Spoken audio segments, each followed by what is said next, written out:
Hello students, welcome to my YouTube channel. मेरा नाम है मयूरी भागवानी।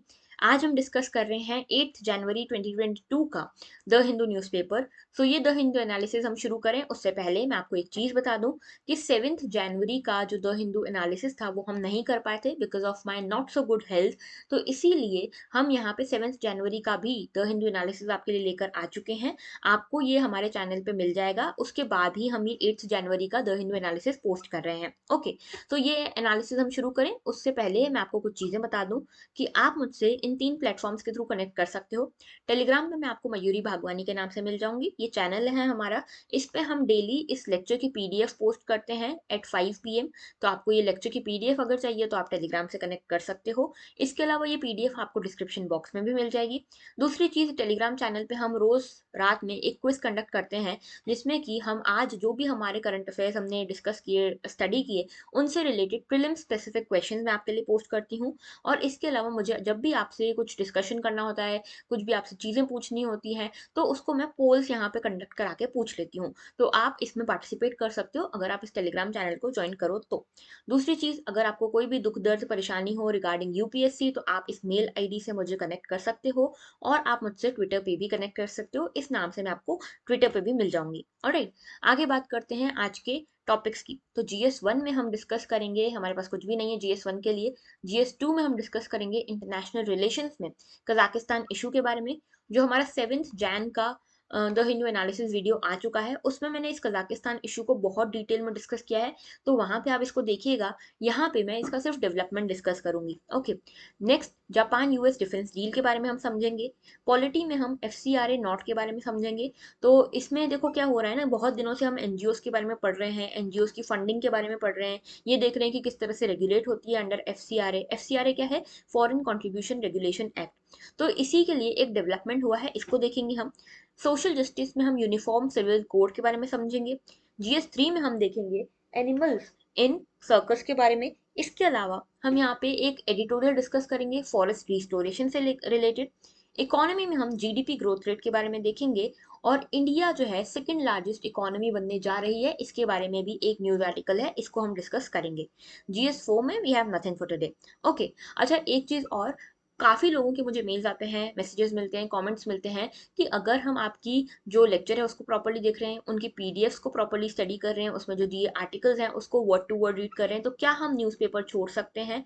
तो उसका जो आंसर है ना, वो आपको इस पूरे वीडियो में एंड तक बने रहोगे तो मिल जाएगा, क्योंकि मैंने यहाँ पे एग्जाम्पल्स के थ्रू समझाया है कि आपको क्या करना चाहिए। ठीक है, and that is my very honest opinion for you all. ठीक है, कि जो भी आपके लिए सबसे ज्यादा बेनिफिशियल होगा मैं वो कहूंगी, जो आपके मन को झूठी तसल्ली दे वो मैं नहीं कहूंगी। ओके, आगे बात करते हैं। पहला आर्टिकल हम लेते हैं, NSO estimates financial year 2022 GDP growth rate at 9.2%।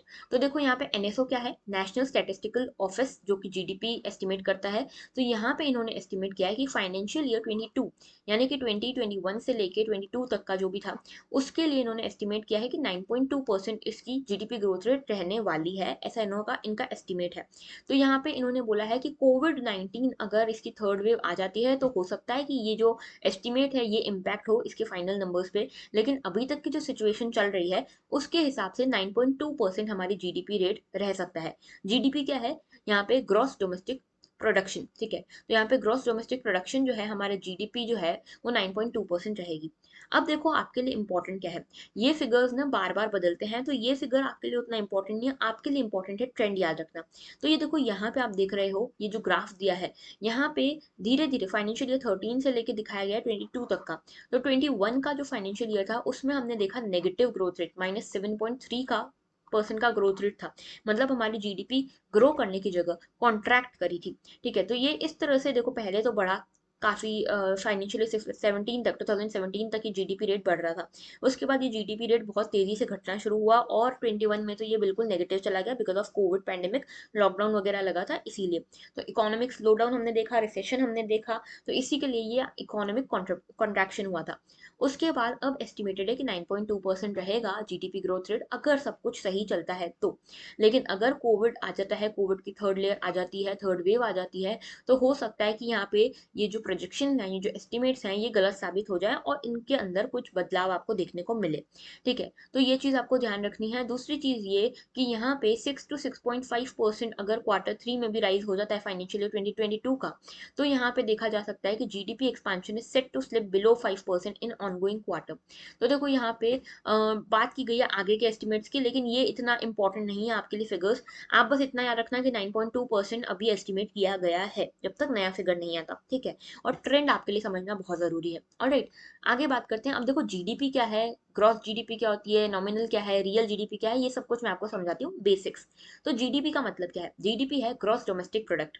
इसका मतलब होता है जो भी आपके देश में, हमारे देश में, हमारी इकोनॉमी के अंदर जो भी प्रोडक्ट्स, फाइनल प्रोडक्ट्स की मैं बात कर रही हूँ, फाइनल गुड्स एंड सर्विसेज की बात कर रही हूँ, इनका जब भी फाइनल गुड्स एंड सर्विसेज हमारी इकोनॉमी में प्रोड्यूस किए जाते हैं, उनकी फाइनल मार्केट वैल्यू क्या है, वो हमारी जीडीपी वैल्यू होती है। तो हमारा GDP refers to the market value of all final goods and services produced within an economy. It can be calculated in two ways, दो तरीकों से इनको कैलकुलेट किया जा सकता है। एक है नॉमिनल जीडीपी, एक है रियल जीडीपी।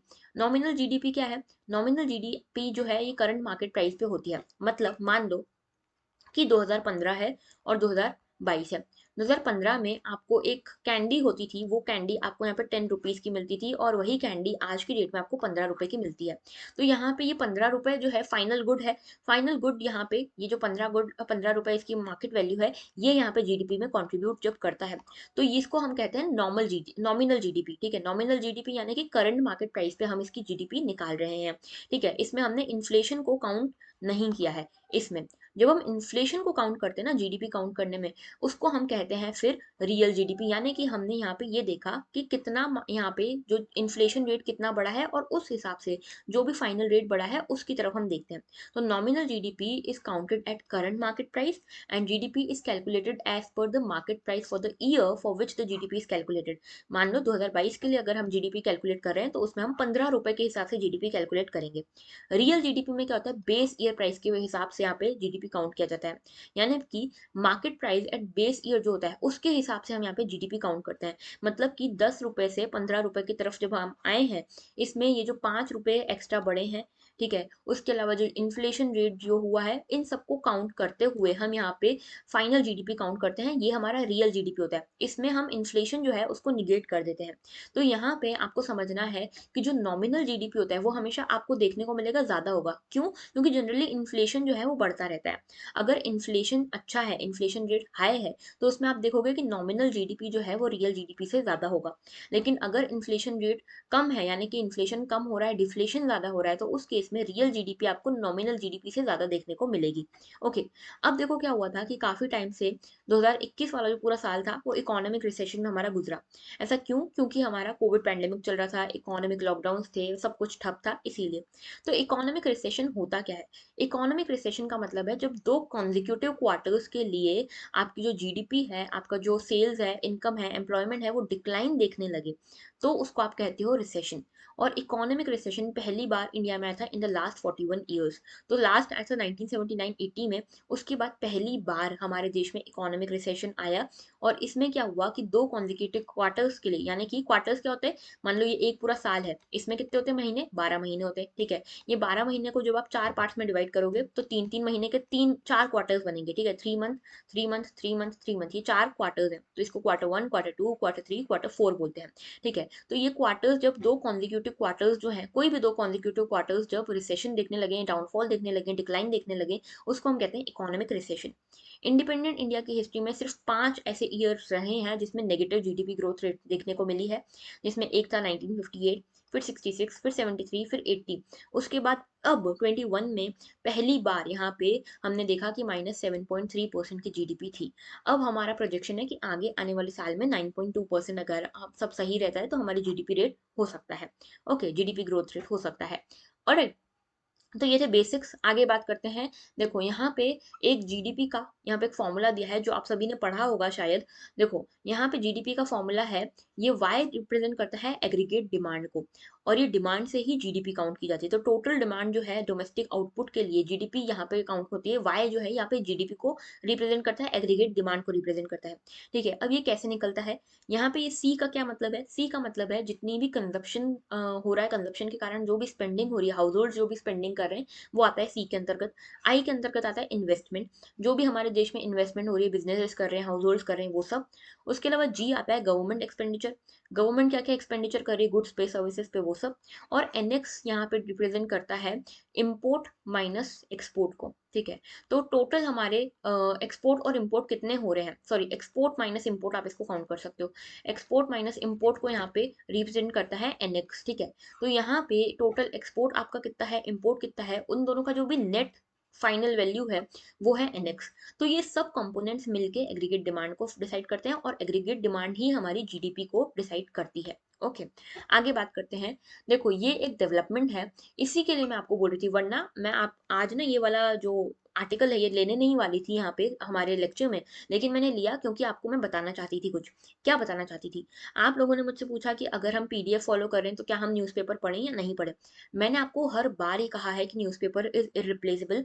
चाहे आप कितना भी बढ़िया लेक्चर देख लो, चाहे आप कितना भी होलिस्टिक लेक्चर देख लो, चाहे आप कितनी भी होलिस्टिक वेबसाइट पढ़ लो, कोई मंथली मैगजीन पढ़ लो, आपको ये इतनी समझ नहीं आएगी जितनी आपको न्यूज़पेपर्स पढ़ने से आएगी, ठीक है। तो न्यूज़पेपर का फ़ायदा क्या है मैं बताती हूँ। एनजीओज के बारे में हमने पढ़ा था, ठीक है, कि एनजीओज की फंडिंग के ऊपर रोक लग रही है। कई सारे एनजीओज हैं, लगभग 6000 एनजीओज ऐसे हैं जिसका कि जो रजिस्ट्रेशन है वो रिन्यू नहीं किया गया।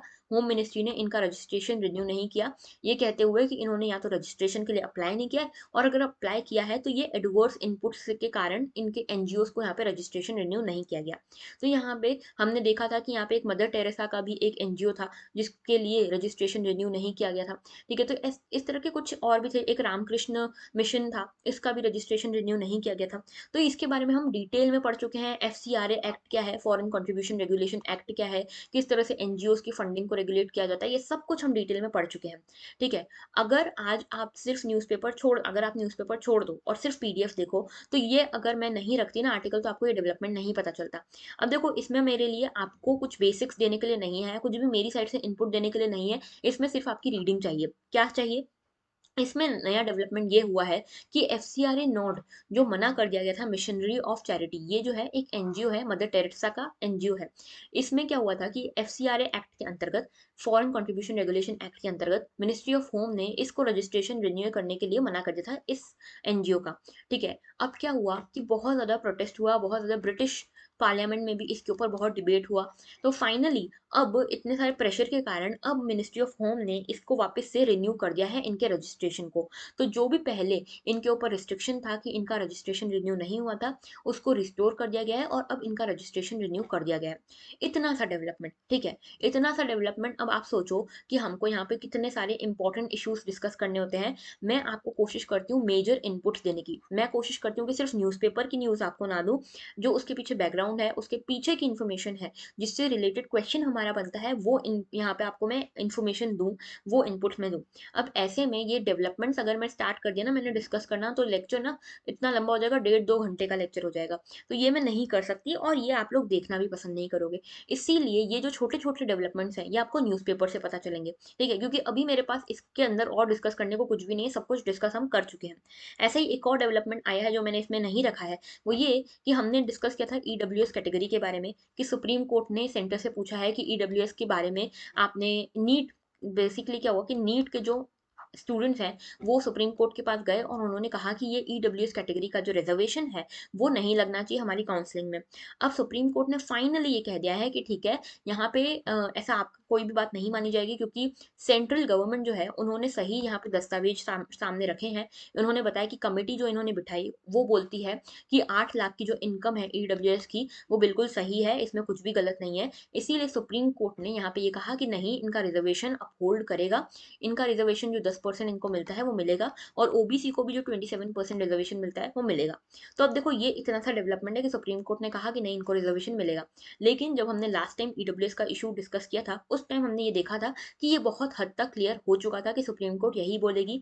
हमने डिस्कस किया था कि सेंटर ने क्या कहा है, हमने डिस्कस किया था ईडब्ल्यूएस स्कीम क्या है, ये सब कुछ हमने डिस्कस किया था। तो अब इतना सा इशू डिस्कस करने के लिए तो मैं उसको यहाँ पे रखूंगी नहीं। तो ये सारी चीजें ना आपको न्यूज़पेपर पढ़ के समझ में आएंगी, ठीक है। न्यूज़पेपर पढ़ोगे तो आपको ये डेवलपमेंट समझ में आएगा। आपको उसके अंदर नहीं आना है, वो काम करने के लिए मैं हूँ, लेकिन आपको डेवलपमेंट तो पढ़ना पड़ेंगे, इसीलिए आपका न्यूज़पेपर पढ़ना बहुत ज़्यादा ज़रूरी है। ओके, समझ आ गया? आगे बात करते हैं नेक्स्ट इशू की, awaiting law panel report on uniform civil code centre. तो सेंटर ने ये कहा है कि हम यहाँ पे यूनिफॉर्म सिविल कोड के लिए एक रिपोर्ट का वेट कर रहे हैं जो कि लॉ कमीशन लाने वाली है। तो बेसिकली हुआ क्या है, दिल्ली हाई कोर्ट में एक प्ली आई है जिसमें बोला गया है कि गवर्नमेंट को यहाँ पे यूनिफॉर्म सिविल कोड जो है उसको यहाँ पे लाने के लिए लेजिस्लेशन लाना चाहिए। ऐसा किसी पर्सन ने दिल्ली हाई कोर्ट में एक याचिका लगाई, पिटीशन लगाई है कि यूनिफॉर्म सिविल कोड 3 महीने के अंतर्गत आ जानी चाहिए, ये गवर्नमेंट को उन्होंने कहा है, और अगर नहीं हुआ तो गवर्नमेंट के अगेंस्ट वो उन्होंने पिटीशन दायर की है। ठीक है, तो ये चीज़ हुई है। तो दिल्ली हाई कोर्ट को यहाँ पे सेंटर ने कहा कि भाई हमने यहाँ पे लॉ कमीशन का हम वेट करें, लॉ कमीशन अपनी एक रिपोर्ट लाने वाली है यूनिफॉर्म सिविल कोड के ऊपर, फिर हम देखेंगे कि क्या डिसीजन इसके ऊपर ले सकते हैं। दूसरी चीज़ ये भी कही है यहाँ पे सेंट्रल गवर्नमेंट ने कि भाई ऐसा नहीं होता, ये कॉन्स्टिट्यूशनल स्कीम के अगेंस्ट है, कि आप हमको ये नहीं बोल सकते कि आपने अगर ये नहीं किया तो हम आपके अगेंस्ट, आपने अगर ये लॉ पास नहीं किया तो हम आपके अगेंस्ट यहाँ पे पिटीशन दायर कर देंगे, ऐसा नहीं होता। इन्होंने ये कहा, यूनियन गवर्नमेंट ने ये कहा है कि देखो हम अकेले यहाँ पे कोई भी लॉ लेकर नहीं आते हैं, जो भी लॉ आता है वो पार्लियामेंट लाती है। ठीक है, हम उसका सिर्फ प्रपोजल लाते हैं, हम उसको सिर्फ इंट्रोड्यूस करते हैं। तो पार्लियामेंट के हाथ में है यूनिफॉर्म सिविल कोड लाना या ना लाना। ठीक है, दूसरी चीज ये कही गई है। तीसरी चीज आर्टिकल 44 का मेंशन है यहाँ पे। आर्टिकल 44 जो है वो बात करता है यूनिफॉर्म सिविल कोड की भी। तो बेसिकली ये यूनिफॉर्म सिविल कोड है क्या, इसको देखते हैं। तो यूनिफॉर्म सिविल कोड का मतलब है कि एक ही लॉ हो, सिंगल लॉ हो, पूरे कंट्री के लिए, एंटायर कंट्री के लिए, जो सभी रिलीजियस कम्युनिटीज के ऊपर लागू हो, और ये उनके पर्सनल मैटर्स जैसे कि मैरिज, डिवोर्स, इनहेरिटेंस, एडॉप्शन, इन सब को यहाँ पे साथ में लेकर चले। तो मैरिज, डिवोर्स, इनहेरिटेंस, एडॉप्शन, इन सबको साथ में लेके चले, ऐसे पर्सनल मैटर्स जितने भी हैं उनके लिए एक सिंगल लॉ, एक यहाँ पे पर्सनल मैटर्स को रेगुलेट करता हुआ सारी कम्युनिटीज के एक सिंगल लॉ हो, उसको हम कहते हैं uniform civil code. Okay, article 44 जो है हमारे कॉन्स्टिट्यूशन का, वो भी इसकी बात करता है। वो बोलता है कि हमारे देश में, हमारे स्टेट को, हमारी गवर्नमेंट को कोशिश करनी चाहिए एक यूनिफॉर्म सिविल कोड लाने की हमारे सिटीजन्स के लिए। अब देखो इसका थोड़ा सा बैकग्राउंड देखते हैं। सबसे पहले ओरिजिन इसका देखोगे यूनिफॉर्म सिविल कोड का तो आता है 1835 से। 1835 में जब ब्रिटिश गवर्नमेंट जो थी वो हमारे देश के लिए लॉज बना रही थी, तो इन्होंने बोला कि एक सिंगल हम लॉ बनाएंगे, यूनिफॉर्मिटी रखेंगे कॉडिफिकेशन में इंडियन लॉ के, related to crimes, evidence and contracts. तो जितने भी क्राइम्स होंगे, कॉन्ट्रैक्ट्स होंगे, एविडेंसेस होंगे, उनके लिए हम एक सिंगल लॉ कोडिफाई करेंगे, यूनिफॉर्म लॉ कोडिफाई करेंगे। लेकिन उन्होंने ये कहा कि हम यहाँ पे पर्सनल लॉज जो हैं हिंदूज के, मुस्लिम्स के, उनको टच नहीं करेंगे, क्योंकि इनको ये डर था कि अगर हमने इनको टच किया तो इनके अगेंस्ट यहाँ पे रिबेलियन इनको देखने को मिल सकता है। तो इन्होंने इसको टच नहीं किया। ठीक है, और इन्होंने सिर्फ जो दूसरे सब्जेक्ट्स थे उनके ऊपर यूनिफॉर्मिटी मेंटेन करने की कोशिश करी। बाद में क्या हुआ कि इतने सारे लेजिस्लेशन हो गए कि ये खुद ही कंफ्यूज हो गए, ठीक है, रिलीजियस मैटर्स को लेकर। तो यहाँ पे इन्होंने बोला कि एक कमेटी गठित करते हैं जिसका नाम दिया इन्होंने BN राव कमेटी। ठीक है, BN राव कमेटी के अंतर्गत यहाँ पे इन्होंने बोला कि आप हिंदू लॉ को कोडिफाई कीजिए। 1941 में ये लॉ कोडिफाई हुआ, और इन्हीं की रिकमेंडेशन पे, BN राव कमेटी के ही रिकमेंडेशन पे 1956 में यहाँ पे हिंदू सक्सेशन एक्ट जो है वो यहाँ पे पास किया गया, उसको कोडिफाई किया गया। तो यहाँ पे बेसिकली हिंदूज के लिए, बुद्धिस्ट के लिए, जैन और सिख्स के लिए यहाँ पे लॉज को कोडिफाई किया गया। ठीक है, लेकिन यहाँ पे सेपरेट लॉज एग्जिस्ट करते थे मुस्लिम्स के लिए, क्रिश्चियंस और पारसीज के लिए। ठीक है, तो यहाँ पे समझ रहे हो, एक हिंदू कम्युनिटी के लिए अलग है, बाकी इन सब के लिए अलग अलग लॉज पास है। अब यहाँ पे सुप्रीम कोर्ट ने भी कई बार कहा कि यहाँ पे एक यूनिफॉर्म सिविल कोड हमको लाना चाहिए, और उसके लिए कई जजमेंट्स में भी उन्होंने ये चीज़ कही। ठीक है, जैसे शाहबानो केस जो था 85 का, उसमें इसका जिक्र हुआ। सरला मुदगिल केस था, उसमें यहाँ पे सुप्रीम कोर्ट ने कहा कि हमको एक यूनिफॉर्म सिविल कोड की ज़रूरत है। ओके, इसके अलावा इसके प्रोज एंड कॉन्स की बात करते हैं। तो देखो प्रोज क्या है यूनिफॉर्म सिविल कोड के। एक तो है यहाँ पे इक्वल स्टेटस प्रोवाइड करता है ये सभी सिटीजन्स को। तो यहाँ पे एक इसका पॉजिटिव ये है यूनिफॉर्म सिविल कोड का कि सभी सिटीजन्स को इक्वल स्टेटस प्रोवाइड करेगा। जेंडर पैरिटी आएगी, यानी कि देखो यहाँ पे क्या होता है, मुस्लिम वुमेन्स जो है उनके अगेंस्ट थोड़ा सा डिस्क्रिमिनेशन ये हो जाता है कि यहाँ पे पॉलीगेमी अलाउड है मुस्लिम्स में, इस्लाम में, लेकिन हिंदूज में ये अलाउड नहीं है। तो ये मुस्लिम वुमेन के अगेंस्ट थोड़ा सा डिस्क्रिमिनेशन हो जाता है, जेंडर डिस्क्रिमिनेशन हो जाता है। तो यहाँ पे जेंडर प्रायोरिटी लाने की हम कोशिश करेंगे वाया यूनिफॉर्म सिविल कोड। अगर यूनिफॉर्म सिविल कोड बन जाता है तो सभी तरफ से पॉलीगैमी यहाँ पे बैन हो जाएगी। ये रूल है, ठीक है, यहाँ पे ये गोवा में भी चलती है, पॉलीगैमी बैंड है यहाँ पे गोवा में भी, चाहे आप किसी भी रिलीजन से बिलोंग करते हो। तो आप देखोगे ना, गोवा एक यहाँ पे केस स्टडी का काम कर सकता है। गोवा में यूनिफॉर्म सिविल कोड चलता है, और यहाँ पे चाहे कोई मुस्लिम हो चाहे हिंदू हो, पॉलीगैमी नहीं कर सकता, एक से ज्यादा शादियां नहीं कर सकता। ओके, तीसरा ये कि यहाँ पे जो यंग पॉपुलेशन है उसकी एस्पिरेशन भी अकोमोडेट हो जाएगी। चौथा ये कि यहाँ पे नेशनल इंटीग्रेशन होगा क्योंकि सभी का लॉ जो है वो एक हो जाएगा, सभी लोग एक जैसे हो जाएंगे। और उसके बाद यहाँ पे जो एग्जिस्टिंग पर्सनल लॉज को रिफॉर्म करने की जो बात चल रही है उसको भी हम बाईपास कर सकते हैं, उसकी ज़रूरत हमको नहीं पड़ेगी। लेकिन कुछ कॉन्स भी हैं। कॉन्स क्या है? देखो यहाँ पे एक डिबेट है between article 14 and article 25। Article 25 बोलता है कि हर किसी को फ्रीडम है ऑफ रिलीजन, ठीक है, कि किस तरह से वो रिलीजन को फॉलो करना चाहता है। और आर्टिकल 14 बात करता है इक्वालिटी की। तो आर्टिकल 14 बोलता है कि आप यूनिफॉर्म सिविल कोड लाइए, सबको इक्वल रखिए। लेकिन आर्टिकल 25 बोलता है कि नहीं, फ्रीडम ऑफ रिलीजन आपको सबको देना चाहिए। तो ये डिबेट जो है ना वो सबसे बड़ा एक तो कॉन्सेप्ट। उसके बाद दूसरी चीज़ ये है कि प्रैक्टिकल डिफिकल्टीज है, क्योंकि डाइवर्सिटी इतनी ज़्यादा है, आप किस किस के लिए यूनिफॉर्म सिविल कोड लाओगे? ठीक है, कई सारे ट्राइबल पॉपुलेशन भी हमारे देश में रहती है, कई सारी छोटी छोटी कम्युनिटीज़ हैं, उनके लॉज को आप कैसे इसमें एड्रेस कर पाओगे? दूसरी चीज़ ये कि यहाँ पे रिलीजियस फ्रीडम को इनक्रोच करने का एक इशू है। तीसरी चीज़ ये कि यहाँ पे स्टेट इंटरफेयर नहीं कर सकता पर्सनल मैटर्स में, क्योंकि हमारा देश क्या है, एक डेमोक्रेटिक है लेकिन साथ में सेक्युलर नेशन है। तो रिलीजियस मैटर्स में, पर्सनल मैटर्स में स्टेट इंटरफेयर नहीं कर सकता।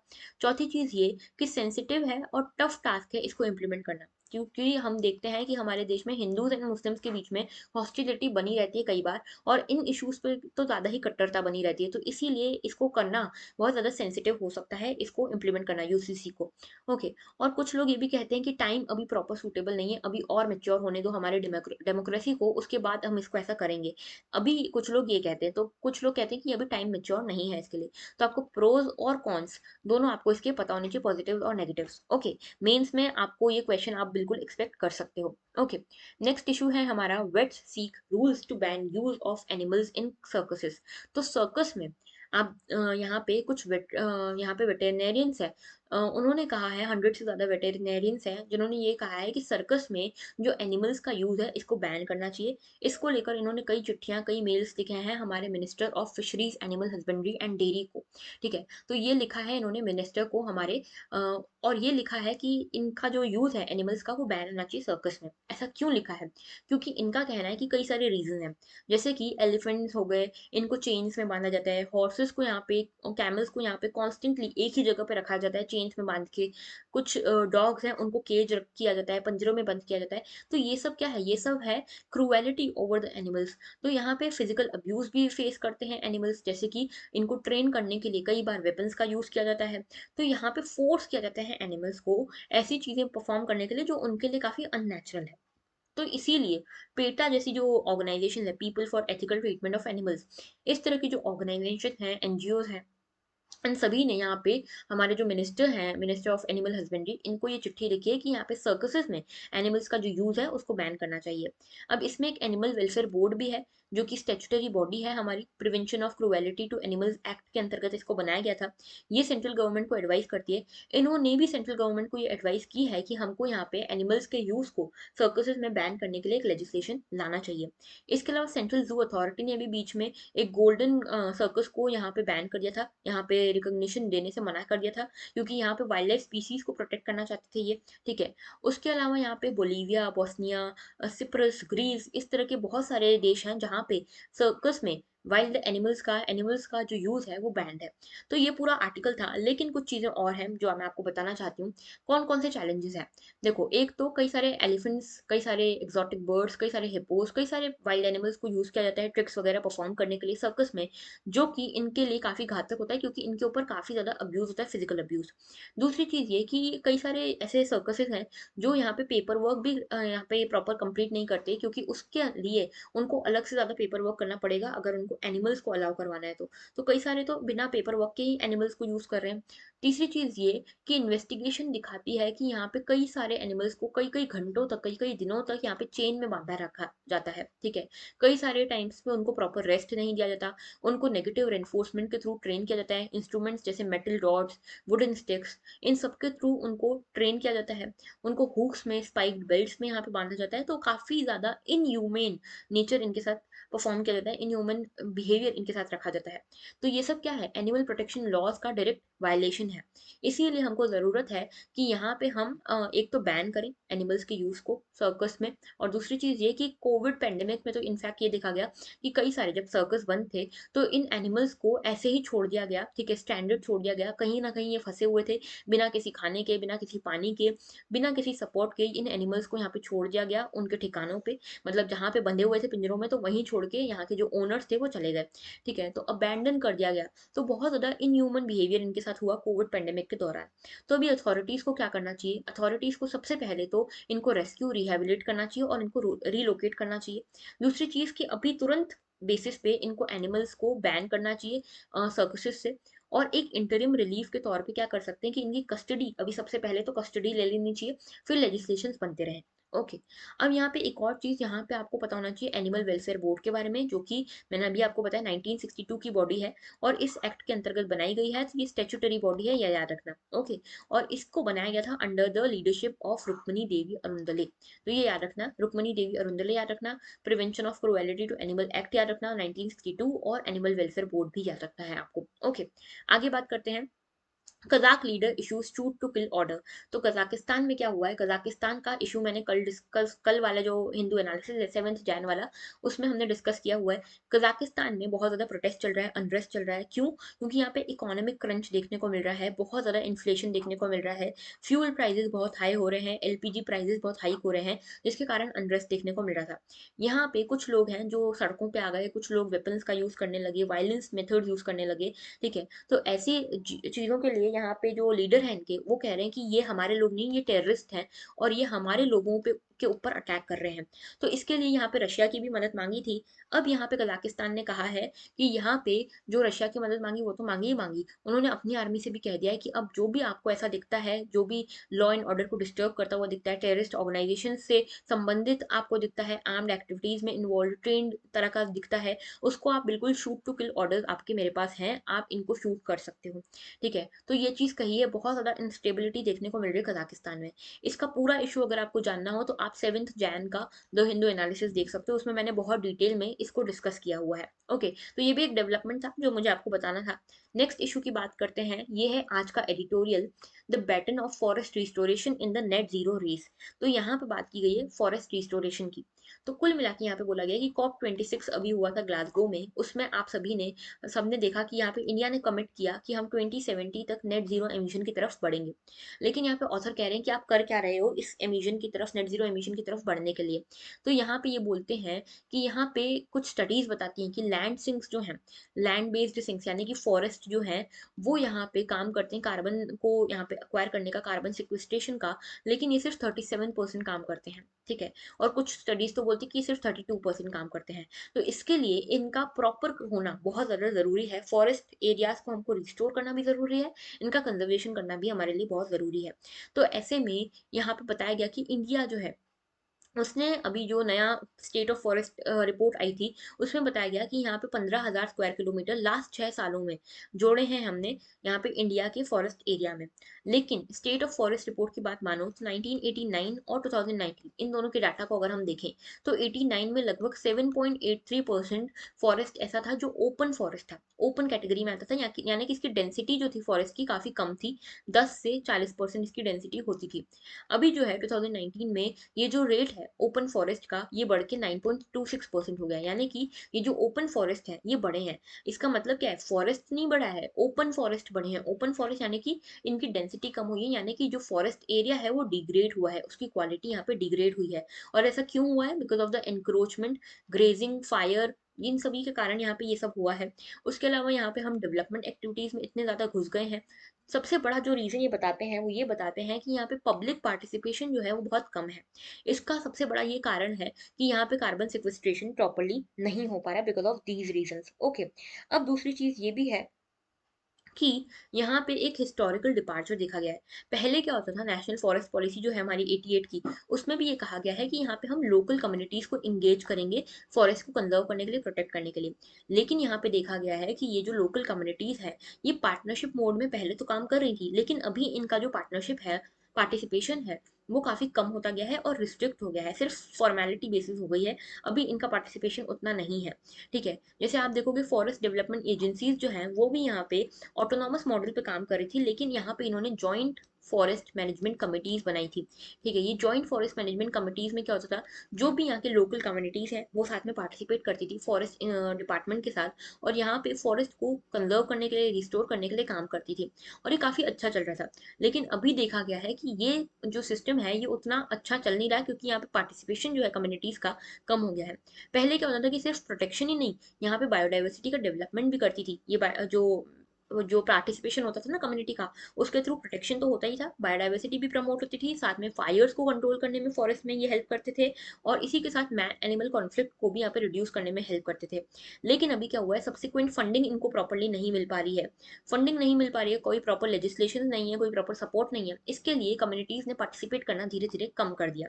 ओके, इसके अलावा देखो कुछ चीजें ये भी बताई गई है कि national mission for green India के अलावा, अगर इस मिशन को आप छोड़ दो, national mission for green India, इसके अलावा जितने भी मिशन है फॉरेस्ट से लेकर, जैसे कैंपा ले लो, यानी कि फिर प्रोजेक्ट टाइगर ले लो, फायर मैनेजमेंट ले लो, इंटीग्रेटेड डेवलपमेंट ले लो वाइल्ड लाइफ हैबिटेट्स का, ये सभी जो है इसमें एक तो प्रायोरिटी की कमी है, ठीक है, और एक पॉलिसी सपोर्ट की कमी कमी है। ठीक है, एक तो कम्युनिटीज इसमें प्रॉपरली पार्टिसिपेट नहीं करी क्योंकि इसका प्रोविजन प्रॉपर नहीं है, और एक दूसरा तो यहाँ पे एक प्रायोरिटी की कमी है, और लोकल कम्युनिटीज की पॉलिसी सपोर्ट की कमी है यहाँ पे। ठीक है, अब यहाँ पे पार्टिसिपेटरी कस्टमरी हो गया है। ठीक है, मतलब पार्टिसिपेशन जो है ना लोगों का, वो सिर्फ एक कस्टमरी रह गया है, कस्टमरी फॉर्मलाइजेशन रह गया है। ठीक है, तो ग्रेजुअल डिक्लाइन हो रहा है इसकी इफेक्टिवनेस में भी। ठीक है, क्यों ऐसा, क्योंकि इफेक्टिवनेस में डिक्लाइन क्यों हो रहा है, क्योंकि यहाँ पे पार्टिसिपेशन कम हो गया है। तो अब हमको क्या करना चाहिए, हमको क्या करना चाहिए कि लोकल इंस्टीट्यूशंस जो है, ग्राम पंचायत जो है, उनको एनकरेज करना चाहिए कि वो साथ में आए फॉरेस्ट डिपार्टमेंट के, इनके लिए प्रॉपर पॉलिसी सपोर्ट रेडी रखना चाहिए हमको। ठीक है, प्रायोरिटी यहाँ पे हमको डिसाइड करने की जरूरत है हर स्कीम के अंतर्गत।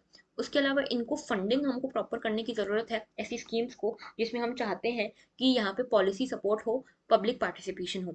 ओके, इसके साथ एंड में ये बताया गया है कि यहाँ पे ऐसा अगर हम करते हैं तो ना सिर्फ हम नेट जीरो एमिशन ला पाएंगे, नेट जीरो एमिशन की तरफ बढ़ पाएंगे, प्रॉपर स्टेप्स ले पाएंगे, साथ ही यहाँ पे कोशिश कर पाएंगे कि हम कंजर्व करें और अपने फॉरेस्ट कवर को इनफैक्ट बढ़ाएं, 33% तक हमारा जो इंडिया का लैंड है वो फॉरेस्ट कवर में आ जाए, इसकी भी हम कोशिश कर सकते हैं वाया दीज स्टेप्स। तो कुल मिला के यहाँ पे जो सबसे बड़ी बात की गई है वो है पब्लिक पार्टिसिपेशन की, कम्युनिटी के पार्टिसिपेशन की। ठीक है, तो इसको आपको ध्यान रखना है, इसके इंपॉर्टेंट पॉइंट्स को आप नोट डाउन कर सकते हो। ओके, नेक्स्ट इशू है छोटा सा, Japan US expand defence cooperation.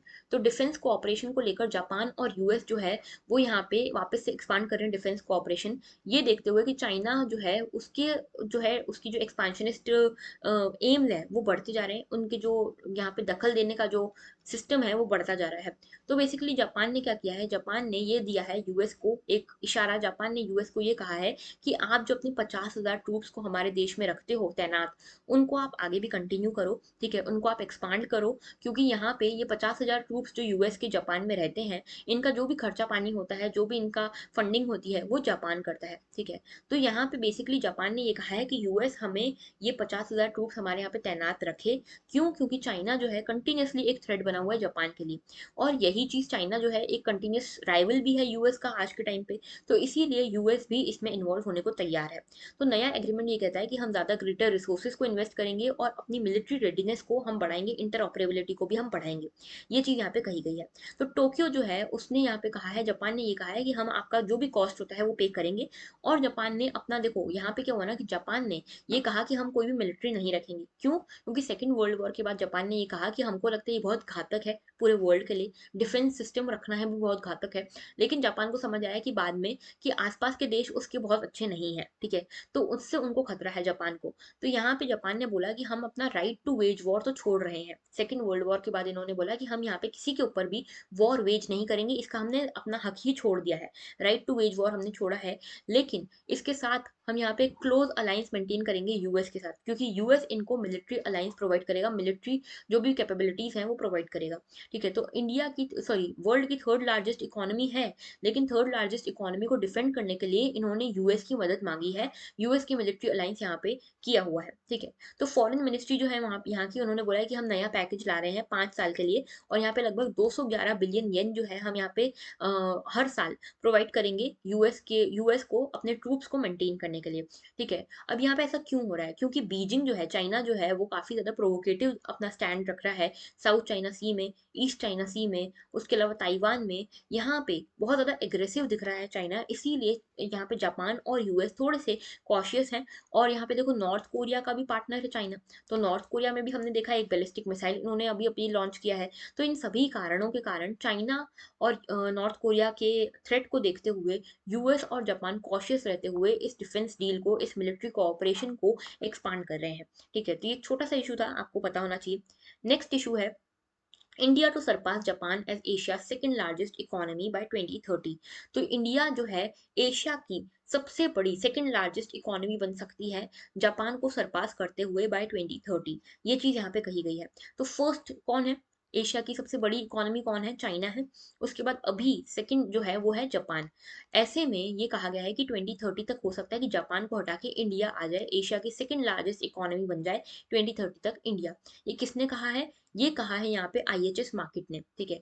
IHS market report है ये, उसने ये कहा है।